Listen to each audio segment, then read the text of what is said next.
Ayer el presidente Peña Nieto comenzó su mensaje de Año Nuevo comprometiéndose a proporcionar mayor seguridad a las familias mexicanas.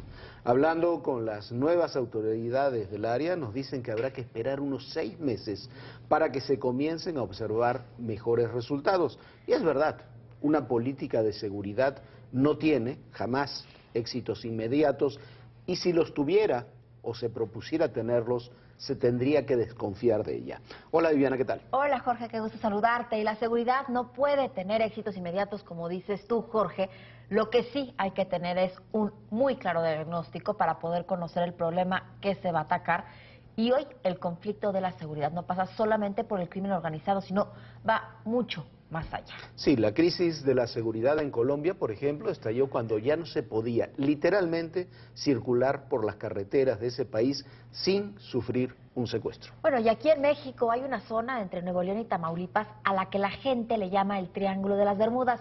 ¿Por qué? Porque muchos simplemente que pasan por ahí desaparecen.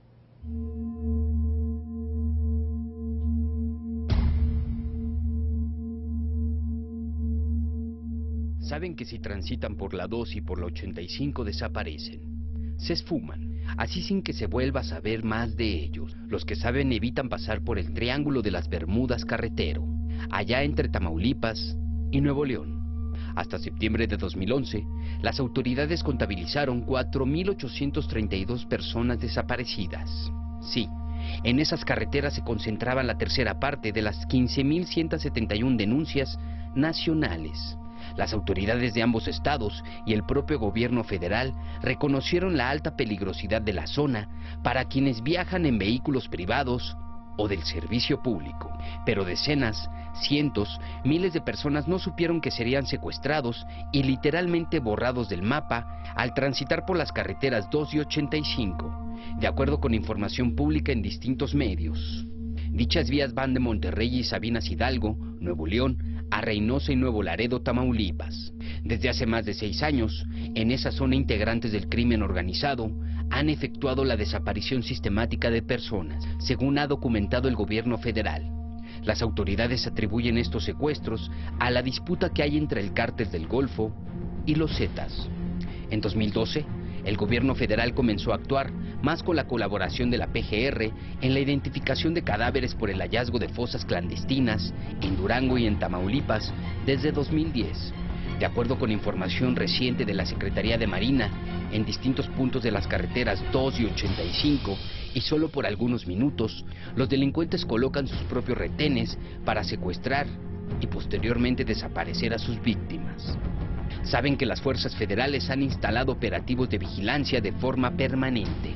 La llamada Frontera Chica en Tamaulipas, integrada por municipios de Gustavo Díaz Ordaz, Camargo, Miguel Alemán, Guerrero y Río Bravo, es el Triángulo de las Bermudas de sicarios que lo usan para esfumar a decenas de personas junto con sus vehículos y pertenencias. De 2006 a 2010, las autoridades federales registraron 4.000 personas desaparecidas en estos dos estados. 80% ocurrieron en 2010 y la mayoría en el llamado Triángulo de las Bermudas. Los estados con mayores reportes de desaparecidos en estos 5 años, detrás de Tamaulipas y Nuevo León, son Baja California, Durango, Coahuila, Chihuahua, Guerrero, Michoacán, Morelia, México y Oaxaca. Dichas estadísticas se realizaron con base en los reportes enviados por las Procuradurías de Justicia de los estados a diversas dependencias federales. De acuerdo con los testimonios de familiares de desaparecidos, las investigaciones simplemente no avanzan. En muchos de los casos, no hay noticias de las víctimas, ni han pedido rescate por ellos, ni las autoridades han dado alguna señal de que estén cerca de encontrarlos. El 90% de los casos de desaparecidos en México no han sido resueltos. Tan solo en Tamaulipas y Nuevo León, hasta septiembre de 2011, la Secretaría de la Defensa registró 1.700 desaparecidos, según un informe de la organización Ciudadanos en Apoyo a los Derechos Humanos. Los familiares de las víctimas lograron establecer la hora aproximada y el lugar en que sus seres queridos fueron privados de la libertad. También han conseguido fijar información que las autoridades no consiguen. Pese a ello, muchas familias aún llaman a la PGR en busca de sus seres queridos que fueron desaparecidos. Ahí está la historia de Mario Atilano Guerrero Ramírez, quien desapareció el 22 de julio de 2010, junto con 6 personas más en el municipio de Miguel Alemán, Tamaulipas. Sus familiares sospechan que sicarios lo secuestraron de Grúas Guerra, negocio del que es accionista y ofrece servicios a dependencias federales. Desde ese entonces, nada se sabe de él, ni de las otras 6 personas. Los captores no se han comunicado con su familia y esta aún lo busca.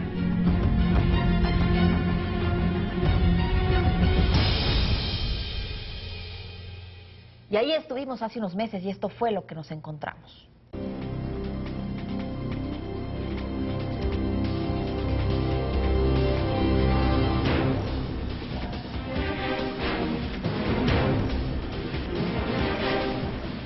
El crimen organizado tiene muchas facetas. Una de ellas es la del robo de vehículos, la del robo de trailers, algo que se ha hecho cotidiano, normal aquí en Nuevo León. Estamos relativamente cerca de la carretera La Náhuac, le llaman, la que va al puente de Colombia, el puente internacional de Colombia, que está a unos kilómetros de aquí. Estamos en el municipio de Sabinas Hidalgo.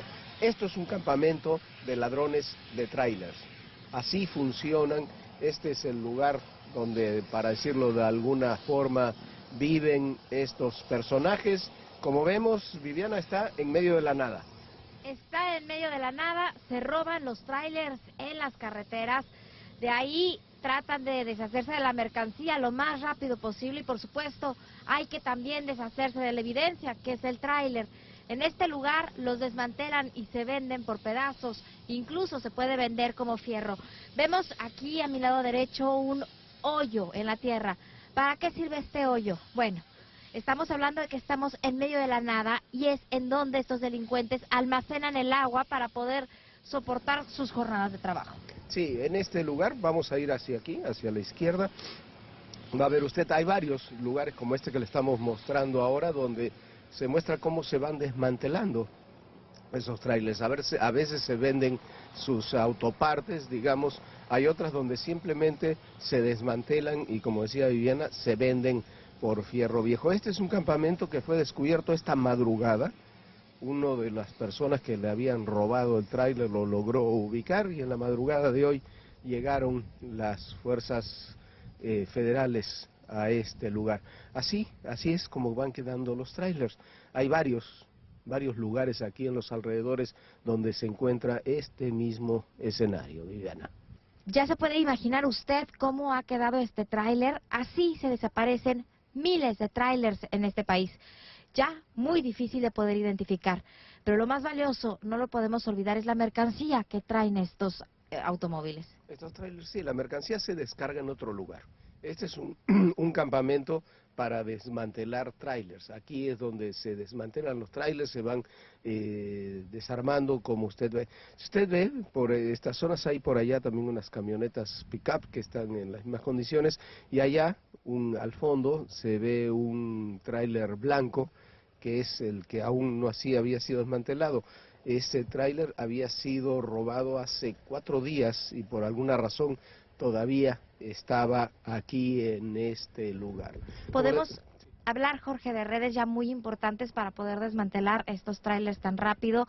Todavía no se sabe exactamente cuántos trailers se han desmantelado en este lugar, pero se sabe y se tiene información que este no es el único lugar para desmantelar este tipo de vehículos. Hay muchos lugares, aquí vemos, por ejemplo, en Nuevo León, que están perdidos en medio de la nada y donde es fácil poder hacer y llevar a cabo este tipo de negocios. Sí, la gente se pregunta por qué en ocasiones es tan difícil cuidar la seguridad de algunas carreteras en estas zonas. Lo cierto es que se montan campamentos como estos que sirven para el robo de tráiler, pero también sirven para muchas otras cosas, y como estos campamentos hay en esta región varios. Sirven para el robo de tráiler, sirven para el robo de automóviles de lujo, sirven para otro tipo de actividades. Aquí se concentran entonces criminales que parten hacia las carreteras por las brechas y regresan. Esta es la zona donde se vive y se trabajan viven y trabajan este tipo de organizaciones, que explica también en muy buena medida lo difícil, lo complejo que es atacar este delito. Pero no son estas las únicas carreteras con graves problemas de seguridad. Las de Oaxaca no parecen ser mucho más confiables. grupo de sujetos armados y encapuchados abordó un transporte de la línea Autobuses Unidos con rumbo al Distrito Federal. Con palos y tubos golpearon a los pasajeros y dispararon dentro del autobús. El hecho ocurrió en noviembre de 2012 entre las comunidades de Putla de Guerrero y Tlaxiaco, en la región mixteca de Oaxaca. A todos los despojaron de sus pertenencias y lesionaron de gravedad a 7 pasajeros. De acuerdo con información de la Subprocuraduría de Justicia de la zona, el asalto ocurrió en el paraje Puente de Fierro. Las investigaciones iniciaron a la medianoche del 21 de noviembre de 2012. Se supo entonces que una de las víctimas era el hermano del presidente municipal de El Osochitlán de Flores Magón. Este asalto viene a engrosar la lista de los ocurridos a últimas fechas, pese a que Oaxaca es uno de los estados menos inseguros de México. Así lo definió el Secretariado del Consejo Nacional de Seguridad Pública en el segundo trimestre de 2012, a través de la Dirección de Análisis Criminal de la Procuraduría General de Justicia del Estado. Se aseguró en un informe que los asaltos en carreteras oaxaqueñas iban en aumento. El municipio más afectado es la capital, Oaxaca de Juárez, con 93% de los casos. En el segundo trimestre de 2012, de acuerdo con el análisis, se cometieron 98 hechos delictivos en carreteras de la entidad. En la región de Valles Centrales ocurrieron 67 delitos, en el istmo de Tehuantepec, 6, en la cuenca del Papaloapan, 4 y en la Mixteca, 3. El director de la Agencia Estatal de Investigaciones de Oaxaca, Jaciel Vázquez Castro, precisó que en lo que compete a asaltos violentos en carreteras, se reportaron 18 casos en el segundo trimestre de 2012, es decir, de abril a julio. El último caso reportado fue el que ocurrió en la carretera Pinotepa Nacional, Oaxaca, cuando los pasajeros de un autobús de la línea Cristóbal Colón fueron despojados de sus pertenencias por los integrantes de una banda local que obligó a detener el curso de la unidad de pasaje. El secretario de Seguridad Pública Estatal, Marco Tulio López, rechazó que los involucrados en estos hechos delictivos sean miembros del crimen organizado y detalló que se trata solamente de miembros de bandas locales de delincuentes. Para Tulio López, la zona más peligrosa por el número de asaltos carreteros es la que está ubicada entre el tramo Villa Putla Guerrero Tlaxiaco, donde se ha logrado la detención en los últimos meses de gavillas de hombres armados con ropa camuflajeada. El mando adelantó que la policía estatal podría realizar patrullajes de acompañamientos a los autobuses turísticos que crucen por las zonas consideradas de alto riesgo. Tendremos elementos desplegados de las 3 divisiones básicas de la policía, trabajando en las labores de vigilancia de carreteras estatales y federales. Y los propios transportistas ya conocen cuáles son las que llaman las rutas del miedo. Dicen que los traileros conocen las carreteras por dónde pasar para evitar algún asalto o hacer más corto el trayecto. Ahora, sin embargo, parece que no pueden evitar las rutas del miedo. Las rutas del miedo. Se ven cooptados por el crimen organizado. De acuerdo con la Asociación Nacional de Transporte Privado y la Cámara Nacional Autotransporte de Carga, la ruta más peligrosa para los transportistas es la que viene de Durango, cruza Zacatecas y termina en San Luis Potosí y Aguascalientes. En su camino por tierra zacatecana, pasa por Río Verde, Fresnillo, Calera, Ciudad de Zacatecas, Guadalupe y Salinas. También reportan como peligrosos los tramos de Salinas a Loreto, de Guadalupe a Ojo Caliente y de Taltenango al cruce que va de Jalpa a Juchipila, todos en Zacatecas. Los municipios donde se ha establecido el crimen organizado para asaltar camiones o trailers que transportan mercancía en el Estado de México son Ecatepec y Nezahualcóyotl, pero también las ciudades de Monterrey, Guadalajara, Culiacán y Chihuahua. La Asociación Nacional de Transporte Privado está preocupada por el alza en el asalto de vehículos de carga, trailers y camiones o tractocamiones y mercancía en la red de carreteras. Aseguran que cada vez más el crimen organizado lleva a cabo los golpes a los traileros con mayor violencia. Incluso detallan que los camiones que quedan en manos de la delincuencia organizada son incorporados al mercado negro del transporte de carga. De acuerdo con la Asociación Nacional de Transporte, 7 de cada 10 unidades no están registradas y circulan como piratas. Según la asociación, estas unidades son utilizadas para cometer delitos en otros lugares. Los que no, son vendidos por partes en comercios establecidos o ilegales y en deshuesaderos. De acuerdo con la Asociación de Transporte Privado, los robos se han incrementado en 44.2% en los últimos 5 años. El número de asaltos pasó de 1.009 vehículos de carga en el primer cuatrimestre de 2008 a 1.455 unidades en el mismo periodo de 2012. Las unidades más robadas, de acuerdo con la asociación, son los tractocamiones con 61%. Según Leonardo Gómez Vargas, director general de la Asociación de Transporte Privado, los asaltos se realizan en los 372.000 kilómetros de la red de carretera del país y se realizan con mayor violencia. Explica que hay casos en los que se detiene al operador y se llevan la unidad. Dice que al conductor, si bien le va, lo atan y abandonan en la carretera. Otras veces lo golpean. Incluso afirma, ha habido casos en que los asesinan. La Secretaría de Comunicaciones y Transportes tiene una lista desde abril de 2011 de las carreteras más peligrosas del país. Van desde mal señaladas, curvas incorrectas y defectos en el pavimento, hasta la inseguridad en ellas. De acuerdo con la Secretaría, eran 49 puntos los considerados como tramos inseguros.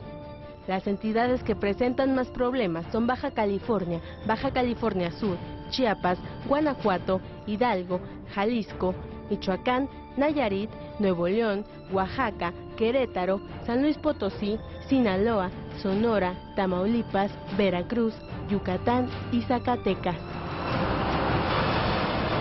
Bueno, en otro tema, mientras en Iztapalapa las autoridades detienen a una jauría salvaje acusada de asesinar a 4 personas, otros secuestran perros para pedir rescate por ellos.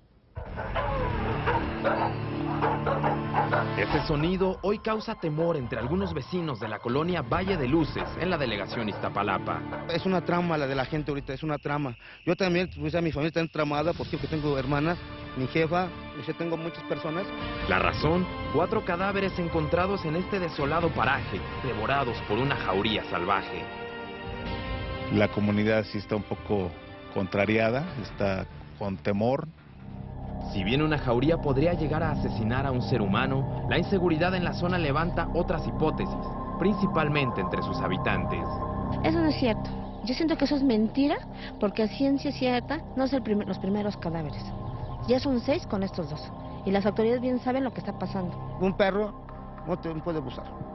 No puedes sacar sus ropas de un ser humano. Y un perro, o sea, estamos conscientes en eso. Ahora sí que se hace una injusticia lo que están haciendo con los perros, porque en verdad no tienen nada que ver. Elementos policíacos apoyan esta versión de los hechos. No fueron perros. Alguien los vino a tirar hasta acá. Están muy cerca las casitas. En toda esta zona hay muchas narcotiendas. La verdad es que eso es falso de la jauría de perros que supuestamente 4 cadáveres encontraron ahí mutilados. La Brigada de Vigilancia Animal ya capturó a 25 perros que han sido trasladados al Centro de Control Canino de Iztapalapa. Te están llevando a todos los perros que encuentren. Pues yo por eso tengo 2 perritos, mejor los amarré. No se vale que las autoridades buscando animales, echándole las culpas. Pero las investigaciones de la Procuraduría de Justicia Capitalina fueron contundentes. Hoy confirmó que las lesiones de las víctimas fueron causadas por presión, deslizamiento y perforación de los tejidos blandos que corresponden a mordeduras de canes.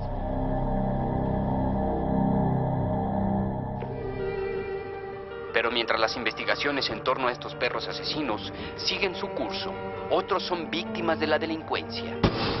Sí, en la Ciudad de México, el robo de mascotas es cada vez más común y muy poco castigado. Se da de forma violenta y con engaños.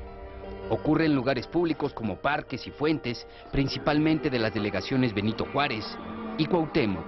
Ocurre cuando uno se descuida o mediante la utilización de la violencia. Por lo regular operan entre 2 y 3 delincuentes. Uno amenaza con un arma al dueño del perro, otro corta la cuerda o collar de la mascota, y un tercero aguarda en algún vehículo estacionado estratégicamente. En el Parque Hundido, ubicado en la delegación Benito Juárez, hay carteles que alertan de los ladrones, pues en los últimos 6 meses han despojado de manera violenta a 2 personas de sus perros. La modalidad puede ser otra. En varias ocasiones aparecen personas que supuestamente se dedican a pasear perros y que después aducen que se les escapan.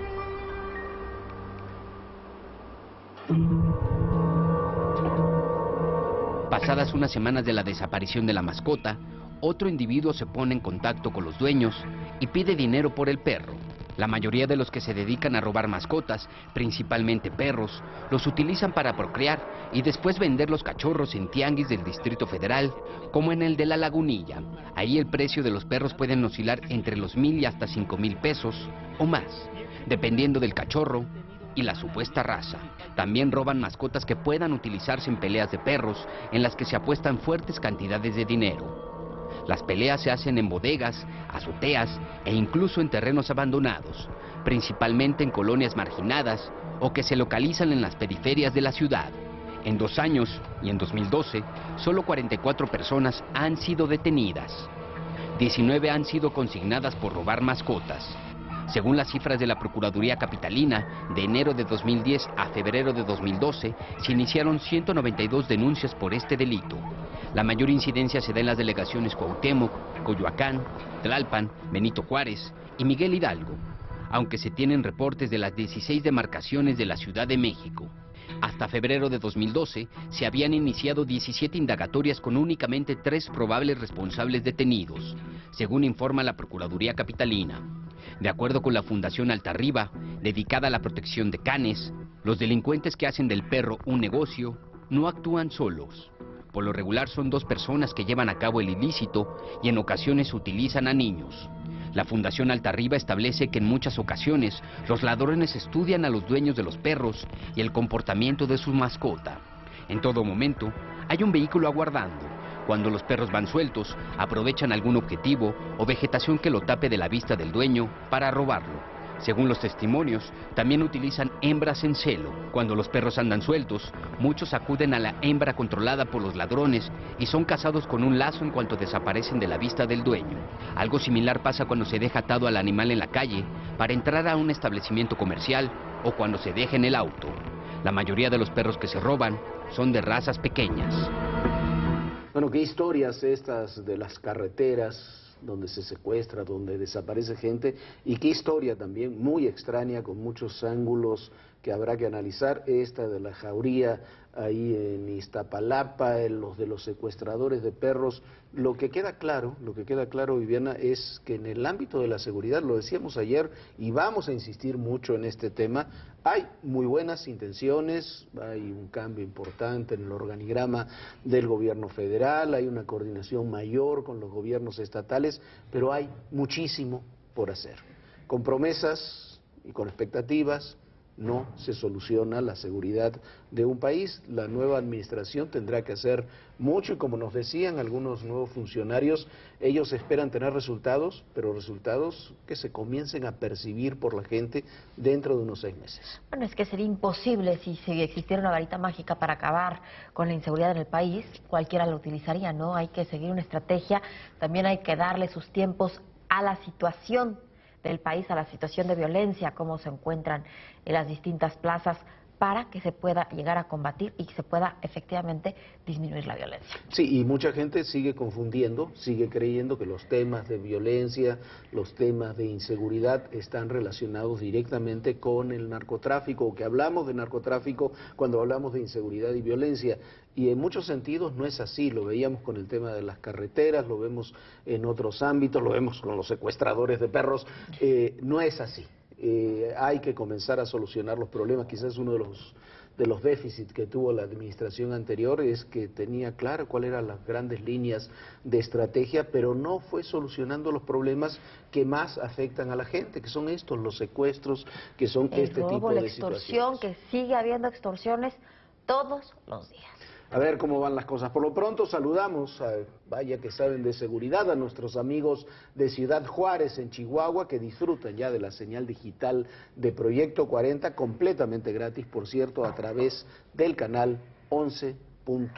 Vivian. Bueno, Jorge, y también otra buena noticia, ya está a la venta la revista Central, que en esta ocasión, bueno, está en la portada la directora de orquesta Alondra de la Parra, una mexicana, usted seguramente la conoce, reconocida en todo el mundo. Que descanse, que la pase muy, muy bien, y mañana lo esperamos aquí en Todo Personal. Hasta luego, Jorge. Gracias, Viviana. Recuerden, el poder y en la política todo, absolutamente todo, es personal. Gracias. En el café de la mañana, la canción de la semana.